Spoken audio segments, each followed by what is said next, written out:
Hello दोस्तों, नमस्कार। स्वागत करता हूं अपने इस चैनल LPMS क्लासेस में। तो दोस्तों, आज हम करेंगे वही कंपनी लॉ का फर्स्ट लेक्चर आपको प्रोवाइड हो गया होगा। आज हमारा है कंपनी लॉ का सेकेंड लेक्चर। आज हम कंपनी लॉ के सेकेंड लेक्चर में करने वाले हैं कंपनी का अर्थ, कंपनी की परिचय, कंपनी की विशेषता और कंपनी की वर्गीकरण। तो सबको वन बाय वन करके हम पढ़ेंगे। तो आइए शुरुआत करते हैं।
पहले देखते हैं कंपनी का अर्थ। कंपनी का निर्माण इस उद्देश्य से किया गया है कि उससे लाभ हो और बहुत सारे लोगों के द्वारा बनाई गई एक संस्था है जिसकी पूंजी हस्तांतरण योग्य लाभों में विभाजित होती है तथा अंशों का स्वामित्व ही सदस्यों की शर्त होती है और इसकी सदस्य की दायित्व सीमित होती है और यह किसी विधान या कानून के द्वारा बनाई जाती है, उसे कंपनी कहते हैं। ठीक है जी, तो कंपनी के अर्थ समझ में आ गया होगा। अब देखते हैं कंपनी की विशेषताएं। पहली कंपनी की विशेषता है कि कंपनी विधान द्वारा निर्मित एक कृत्रिम व्यक्ति होता है। तो कंपनी कानून के द्वारा बनाया एक कृत्रिम कानूनी व्यक्ति होता है। ठीक है। दूसरा, पृथक अस्तित्व रखता है।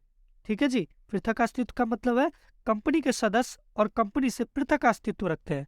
मतलब कंपनी में जो काम करने वाले सदस्य हैं वो अलग है और कंपनी एक अलग है। क्लियर। तीसरा है अस्थाई अस्तित्व होता है इनका, अस्थाई अस्तित्व होता है इसका। और चौथा है सार्वमुद्रा। सार्वमुद्रा का मतलब क्या है? कंपनी का एक लोगो होगा जिससे कंपनी को पहचाना जाएगा, जैसे गूगल, फेसबुक, है ना, ऐसे। पांचवा देखते हैं कार्य क्षेत्र की सीमाएं। जो भी व्यक्ति कार्य करता है वह कानून के बाहर जाकर काम नहीं करता, वह कानून के दायरे में रहकर कार्य करता है। ठीक है जी। छठा देखते हैं प्रतिनिधि प्रबंधन।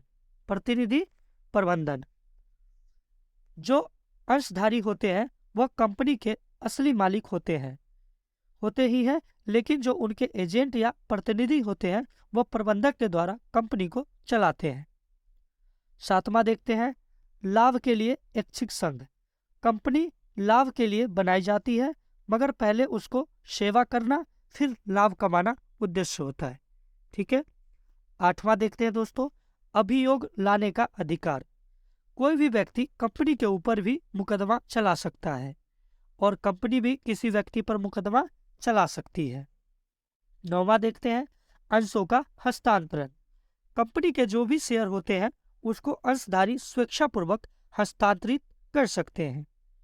10वां देखते हैं दोस्तों दायित्व। दायित्व क्या है? तो सदस्य का दायित्व सीमित होता है, जितने उनके पैसे लगाए हैं उतने ही उनकी दायित्व होती है। 11वां पॉइंट देखते हैं दोस्तों सदस्यों की संख्या। अगर प्राइवेट लिमिटेड कंपनी है तो कम से कम 2 व्यक्ति होगा और अधिक से अधिक 200 व्यक्ति होंगे।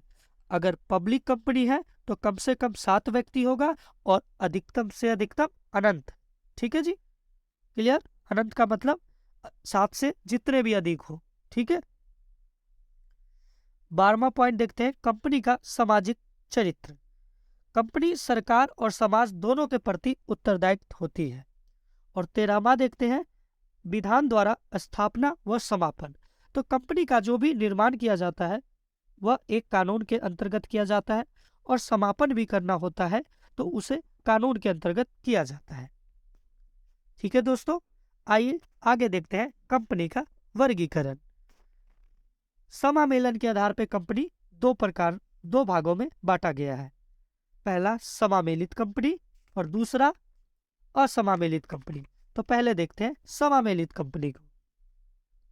समामेलित कंपनी ऐसी कंपनी जिसकी रजिस्ट्रेशन पंजीकरण किसी कानून के अंतर्गत किया गया हो। ठीक है जी, इसमें 3 प्रकार की कंपनी। पहला, राज आज्ञा पत्र द्वारा स्थापित कंपनी।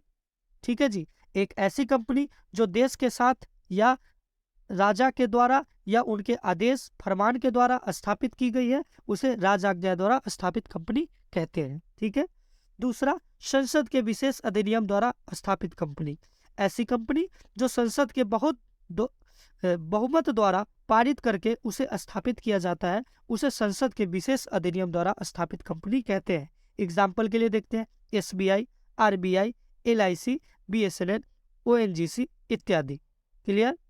तीसरा देखते हैं कंपनी अधिनियम के अंतर्गत समामेलित कंपनी। ऐसी कंपनी जो कंपनी एक्ट 2013 और 1956 या पिछले जितने भी एक्ट हमने पढ़े थे दोस्तों पहले वीडियो में, ऐसे कंपनी कानून के अंतर्गत स्थापित की जाती है तो उसे कंपनी अधिनियम के अंतर्गत समामेलित कंपनी कहते हैं। अब देखो, मैं समामेलित इसलिए कह लेता हूं कि समामेलित का मतलब होता है रजिस्ट्रेशन। ठीक है जी, क्लियर। तो समामेलित कंपनी कितने प्रकार के? 3 प्रकार के। पहला, राजा की आज्ञा द्वारा स्थापित कंपनी। दूसरा, संसद के विशेष अधिनियम द्वारा स्थापित कंपनी। और तीसरा, अधिनियम के द्वारा स्थापित कंपनी। ठीक है। दूसरा देखते हैं असमामेलित कंपनी कौन सी होगी। तो ऐसी कंपनी जिसका पंजीकरण किसी भी कानून के अंतर्गत नहीं हुआ है और ऐसी कंपनी स्थापित हुई हो उसे असमामेलित कंपनी कहते हैं। ऐसी कंपनी कोई भी कंपनी है उसे हम गैर कानूनी कंपनी मानते हैं। ठीक है जी। अब देखते हैं दायित्व के आधार पर कंपनी 2 प्रकार की। कितने प्रकार के? 2 प्रकार के। पहला, सीमित दायित्व वाली कंपनी। दूसरा, असीमित दायित्व वाली कंपनी। तो पहले देखते हैं सीमित दायित्व वाली कंपनी। इसमें 2 भागों में बांटा गया है सीमित दायित्व वाली कंपनी को। ठीक है जी। तो पहले देखते हैं सीमित दायित्व वाली कंपनी कौन सी होती है। तो ऐसी कंपनी जिसके सदस्य का दायित्व सीमित होती है उसे सीमित दायित्व वाली कंपनी कहते हैं। इसको 2 भागों में बांटा गया है। क भाग कहता है कि अंशों द्वारा सीमित कंपनी, एक ऐसी कंपनी जिसके नाम के बाद लिमिटेड लगाना पड़ता है और इसके जो सदस्य होते हैं उनका उत्तरदायित्व होता है, जितना शेयर खरीदेंगे उतना ही दायित्व होती है। दूसरा, गारंटी द्वारा सीमित कंपनी, ऐसी कंपनी जिसको इस बात की गारंटी दी जाती है कि आपकी दायित्व इतना ही है, या जब कंपनी का समापन हो रहा है तो उस समय आपकी दायित्व कहाँ तक होगी, किस सीमा तक होगी, इस बात की गारंटी दी जाती है, उसे कहते हैं गारंटी द्वारा सीमित कंपनी। अगला देखते हैं दोस्तों दूसरा, असीमित दायित्व वाली कंपनी। ऐसी कंपनी जिसमें सदस्यों का दायित्व असीमित होती है उसे असीमित दायित्व वाली कंपनी कहते हैं। ठीक है जी। अगला देखते हैं सदस्यों की संख्या के आधार पर 2 प्रकार की कंपनी होती है। ठीक है जी। पहली, निजी कंपनी। दूसरी, सार्वजनिक कंपनी। तो पहले देखते हैं निजी कंपनी। ऐसी कंपनी जिसका रजिस्ट्रेशन विधान या कानून के अंतर्गत होता है, परंतु इसके जो सदस्य होते हैं इनकी सदस्य की संख्या न्यूनतम 2 और अधिकतम 200 होती है। इनके नाम के बाद प्राइवेट लिमिटेड लगाते हैं। और तीसरा, अपने अंशों का हस्तांतरण स्वतंत्रता पूर्वक नहीं कर सकते, ऐसे कंपनी को निजी कंपनी या प्राइवेट लिमिटेड कंपनी कहते हैं। ठीक है। इसी निजी कंपनी में एक चीज जोड़ा गया है कि एक व्यक्ति वाली कंपनी। एक व्यक्ति भी कंपनी का शुरुआत कर सकता है। ठीक है जी। इसमें एक शर्त है कि अगर दिवालिया हो या मृत्यु हो जाए तो सारे दायित्व उनके ऊपर दिए जाएंगे जिनका नाम उसमें लिखा होता है। ठीक है। अगला है दूसरा, सार्वजनिक कंपनी। तो सार्वजनिक कंपनी कम से कम 7 व्यक्ति होते हैं, अधिकतम से अधिकतम अनंत व्यक्ति हो सकते हैं। नाम के साथ क्या लगाते हैं? लिमिटेड शब्द का प्रयोग करते हैं और अंशों का हस्तांतरण स्वतंत्रता पूर्वक कर सकते हैं। क्लियर। अगला देखते हैं स्वामित्व के आधार पर 2 प्रकार की कंपनी होती है। पहला, सरकारी कंपनी। दूसरा, गैर सरकारी कंपनी। पहले देखते हैं सरकारी कंपनी को। ऐसी कंपनी जिसके अंश पूंजी पर 51% या इससे ज्यादा केंद्र सरकार राज्य सरकार या स्थानीय सरकार के पास होता है उसे सरकारी कंपनी कहा जाता है। ठीक है। दूसरा देखते हैं गैर सरकारी कंपनी। जो लोग के निजी पूंजी के द्वारा कंपनी अधिनियम के अनुसार स्थापित की गई है उसे गैर सरकारी कंपनी कहते हैं। ठीक है। अब देखते हैं अगला, इकाई की स्वतंत्रता के आधार पे दो प्रकार की कंपनी, सूत्रधारी कंपनी और सहायक कंपनी।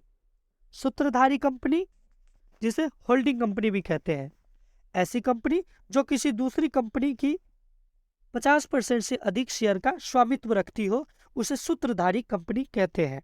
ठीक है। दूसरी सहायक कंपनी, ऐसी कंपनी जिसकी खुद की शेयर 50% से अधिक किसी और कंपनी ने खरीद लिया हो वह सहायक कंपनी कहलाती है। ठीक है जी। जितनी कंपनी अभी तक हमने देखा इसके अलावा भी कुछ कंपनी होते हैं, जैसे विदेशी कंपनी, निष्क्रिय कंपनी। तो आइए देखते हैं विदेशी कंपनी कौन होता है। तो यह एक ऐसी कंपनी जो किसी बाहरी देश के द्वारा विदेश के द्वारा या दूसरे देश के कानून के द्वारा पंजीकृत होती है, ऐसी कंपनी विदेशी कंपनी कहलाती है। दूसरा देखते हैं दोस्तों निष्क्रिय कंपनी। ऐसी कंपनी जो कम से कम 2 वर्षों तक कारोबार नहीं करती, किसी प्रकार का लेन देन नहीं करती, हिसाब किताब मेंटेन नहीं करती, ऐसी कंपनी को निष्क्रिय कंपनी कहते हैं। ठीक है दोस्तों, तो मिलते हैं एक नए वीडियो के साथ तीसरे वीडियो में। ये दूसरा वीडियो है, कंपनी लॉ का तीसरा वीडियो बहुत जल्दी आपको प्रोवाइड कराएंगे, इसलिए ऐसे ही वीडियो प्राप्त करने के लिए हमारे इस चैनल को सब्सक्राइब कर लें। मिलते हैं नेक्स्ट वीडियो में, जब तक के लिए आप अपना ध्यान रखिए। जय हिंद।